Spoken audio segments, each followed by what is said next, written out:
Okay. You gonna do high five? High five? All right. There you go, buddy. Nice. Good. Hi, friends. My name is Bill Evertsberg, and I'm one of the ministers at Kenilworth Union Church. And this is Doogie, my assistant minister. And as you can see, I've got a very wonderful guest with me today. This is Ami Campbell. Ami has had a wonderful career in small nonprofit development, and a couple of years ago, Kenilworth Union Church contracted with her to help us with our stewardship campaign every fall. Actually, she works right around the clock with George Wishart, the trustee in charge of stewardship. So I thought maybe we ought to bring Ami out from the background into the foreground, because you're very important to our church, Ami, but a lot of our members might not know exactly what you do. So tell us something, first of all, about your professional and your family life. So I live in Wilmette. So I know Kenilworth Union as a neighbor, and I have been married for 23 years to a wonderful husband, Chris, and we have 2 teenage daughters. Professionally, I write, speak, teach, and consult on the topic of generosity. Great. So how did you get into that? You obviously feel a call from God to think about generous individuals and helping institutions with their giving and with their income and so forth. How did this call of God come to you? And tell us something about where that all came from. So I suspect, like you, I really believe that God is the first and biggest giver. And Yes. we see that in the Genesis story, where God creates all of this, Yes, right? yeah. And then proceeds to hand it over to us, Yeah. humankind. And in that same narrative, we learn that we're made in God's image.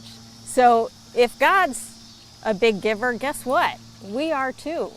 And so that's why, and I know you're a student like I am of people, that's why study after study shows that generous people are healthier, they're happier, they live longer, they have more empathy. They have all these benefits, and it derives from the fact that we were created to give. So, which begs the question, Bill, of why is it hard? Why is it hard for us as humans to give? What gets in the way? And I think that's where my calling comes from. So, for much of my life, I was interested in behavioral economics. I spent a lot of time in marketing, and I really felt God was asking me to take what I had learned about behavior change and combine it with my heart for Jesus and help people to rediscover and reclaim their giving selves. Great.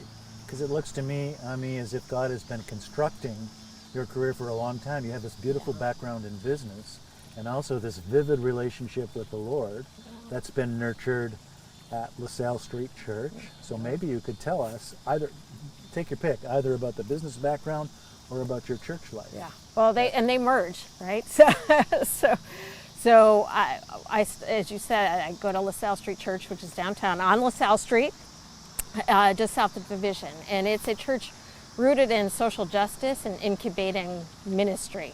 And early on, within my first few years of being at church, I became the treasurer. And it seemed to me like the treasurer should be able to speak to the topic of stewardship. So I started to study it, and I read books, I read curriculum, and I started teaching classes on stewardship, both to really teach this congregation, but really as much to teach myself about the topic. And over a dozen years, we had a third of the church participate in one way or another in these classes. And I really felt like I got as much out of it as anyone who was participating. And that's really where my sort of stewardship journey started, and where I feel like I'm still on that journey, but a lot of the maturation happened in those classes and in those years. And then in 2014, as you know, LaSalle came into a big windfall, $1.6 million, which was double the church budget at the time.